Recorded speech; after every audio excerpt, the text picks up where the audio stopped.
The aftermath of family trauma can lead to and be a product of substance abuse. And a woman is sharing her very difficult family story with us, from tragedy to triumph.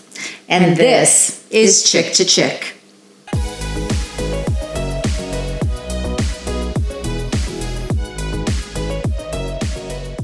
As are so many of our other podcasts, this podcast is really personal, and it's very personal for you. Yeah, so we're coming up on the 13th anniversary of my brother passing away. It'll be this week. And he struggled with substance abuse. He fell victim to the pharmaceutical industry for Oxycontin, oxycodone, and then slipped into heroin, was, an intravenous drug user. Then he got clean. And he was clean for 2 years until he started to get sick, and he was really experiencing a lot of pain. They gave him some Oxycontin, and even though they knew his background, he thought he could handle it, and he couldn't. And it was one night of taking it, and the next morning he had a heart attack. He was 33 years old. So I really condensed his story, but leading up to that, it was extremely hard on our family, because when there is substance abuse, it creates trauma. I know sometimes trauma can create that, but it creates family trauma. It's devastating for a family. And, I've been without my brother, and my mom has been without her son for 13 years. I'm so sorry that you have gone through this. Thank you. And what's so unfortunate is that your story is not unique. No. This is really hard to stomach, but 20 million Americans are suffering from or battling some sort of substance use disorder. It is affecting a lot of families, including the family of our guest today, Susan Ewing. Susan, we're so glad that you are with us today. This is your story. You have a very personal story, and you used your platform competing in beauty pageants, the platform being Tragedy to Triumph, to add a voice to all of these families. So thanks for being with us, and tell us about what happened in your family. Sure. Thank you so much for having me, ladies. Yes. Let's see. A week before my 22nd birthday, I had unfortunately lost my father to ongoing drug addiction and overdose. 7 years later, I was still in my 20s, my late 20s, and I sadly lost my sister also to drug addiction and overdose. And at the time, my niece was 3 going on 4 years old, and I became a mother overnight to her. And as you described, it's all these years have gone by without my sister, my mother without her daughter, my Bailey, my niece is now my daughter, without her mother.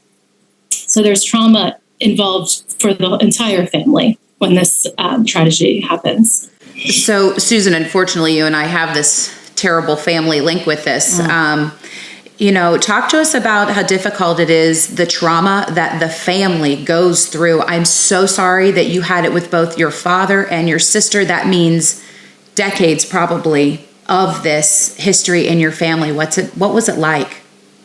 The everyday stress and worry of where are they? Are they safe? What monies are they spending?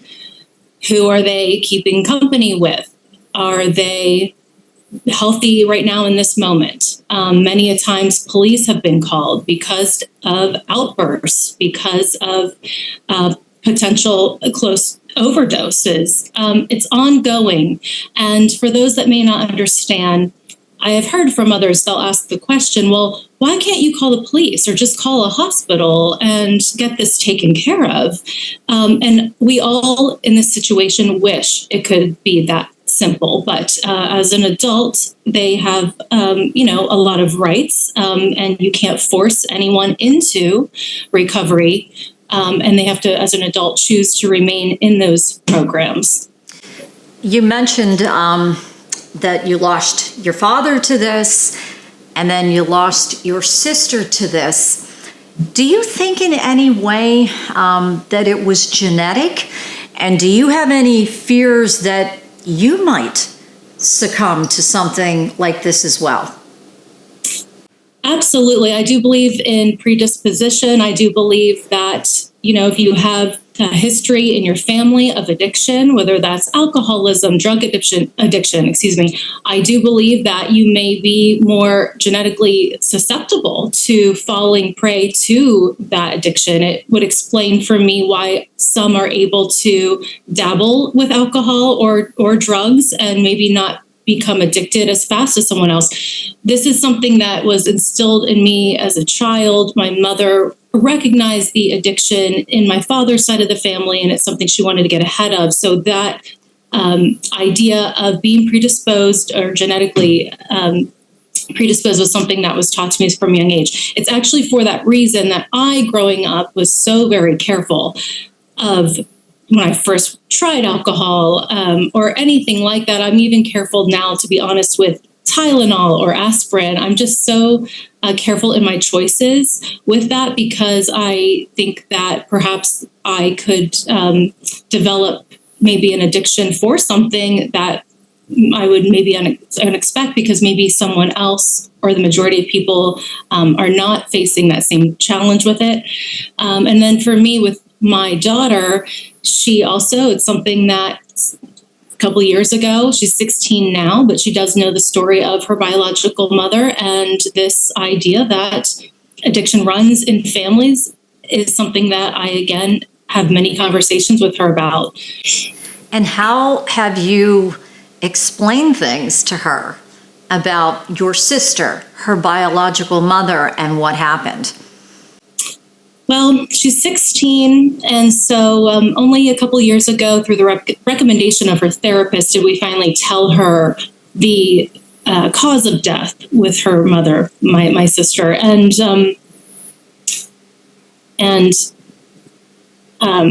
just explaining to her that possibly depression, anxiety, things like that my sister dealt with, that for her, a means of coping was reaching to a substance to numb herself and to cope and deal with daily life.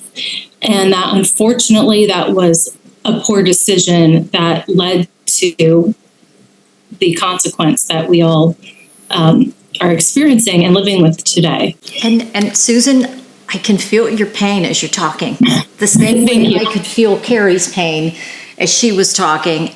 I'm so sorry. I'm so sorry that you went through this, but I can feel her words. I can feel the pain is still so raw for you. Well, and Susan, I don't know about you, but it's hard when you are the surviving sibling and you are the one that hasn't dabbled in all of the things because, like you mentioned, you're afraid that you could become addicted, or you have seen the aftermath of all of it and you just go, no way. And so it's hard because here you are now, teeing up the fact that you have this beautiful platform to be able to talk about a very messy, very difficult, very emotional story. And I understand that. So what made you want to tell this story? Because it's hard on us.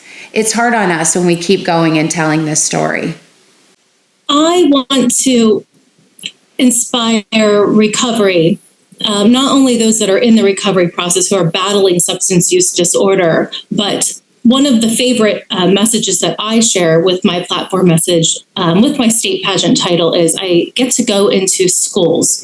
And I've spoken in high schools to universities like John Harris High School's SciTech campus, Penn State University, and I get to give a message to them also that we are not defined by choices that our family has made, that we are the authors of our stories, that we can make positive decisions, and that we can be and are a success story. And that message, I feel, can resonate with anyone. It doesn't necessarily have to be someone who's personally experienced substance use disorder or addiction, but so many of us are influenced in our lives by choices that a family member or family members have made, and maybe they've gone down a negative path, but that doesn't need to define us, and our circumstances don't need to define us. And your platform is Tragedy to Triumph, and that was your platform where you competed and won Mrs. Harrisburg and then you became Mrs. Pennsylvania, and then you went on to compete in the Mrs. American pageant as well. You have your crown. First of all, congratulations. Yes. Congratulations. Thank you so much. Can we see So your excited. crown and your sash? Yes, Let's turn this into a absolutely. positive, because we're all hurting over here. Yes. Well, we can't Give see it in. it. Let's There see you here. go. All right. So here's so the Mrs. exciting. Pennsylvania. Awesome. Beautiful. There's your sash. And how about your put your crown on for us? Okay. Girl, if I had a crown, I'd be walking around with it all the time. Yes, you wear that I would do the crown. podcast in a crown. That is beautiful. Beautiful. Susan, while Thank we're you. on a happy topic, there's something that gets missed during these conversations, and that is the good parts about our loved one who did succumb to substance abuse, because they are good people. They just had Yes. a problem. So I want to just give you the moment now to tell us about the good things about your dad Oh. and about your sister. Oh, gosh, absolutely. Thank you for that. And it's so important, because I think also people have a misconception on the individuals that fall prey to addiction. My sister was a straight A student. She was this amazing like theater. She could do all different accents. She had lead roles in the school musicals and plays, very musically inclined, played multiple instruments, could play the piano and guitar by ear, which is really an amazing talent. Funny, pretty, although maybe she wouldn't have thought that she was then, but she certainly was. And really a lot of friends. And unfortunately, it seemed like in her early 20s is when she fell into the wrong crowd, who were all drug users, big partiers, and unfortunately that seemed to greatly influence her decisions. And how about fond memories you have of your father? Yes. Oh my gosh. Carving pumpkins. He was funny. Like there's a lot of great memories with him. And unfortunately, I think that he battled some childhood trauma. And I think that for him, that's what led him to, again, reach out to substances as a way, as a means of coping, as a means of numbing. And that's something that I want more people to understand. I don't think people are trying drugs out for fun. And that's it. I think mainly what we're seeing here, people are needing and trying to find a way to cope and deal with their pain. And this might be the easiest or the most accessible way to do it. And unfortunately, then people are becoming hooked. It's horrible, but we thank you for coming on the podcast and being a voice for the 20 million Americans who are in this situation, and for so many families that are suffering. So thank you so much for being brave and sharing your story. Yes, thank you so much for having me. Thank you. And how about leaving on a positive note about your brother? Yeah. My brother was funny. He was so creative. He could light up a room. And like Susan, just things go wrong. But he was such a beautiful soul. And we miss him. And I just hope wherever he is the loudest, most fun DJ that they've ever had upstairs. He's partying in heaven. He's partying in heaven. And he's looking down right now, and Yeah. he's smiling, and he goes, "That's my sister." Yeah, he probably went and kicked my rear end a few times too, but yeah, he is. Anyway, thank you all for being with us today. This is a really important topic. And if you like any of our other topics, head over to our YouTube channel and like and subscribe until we are back to chirp about another topic. And we're still smiling. We're smiling. Yep.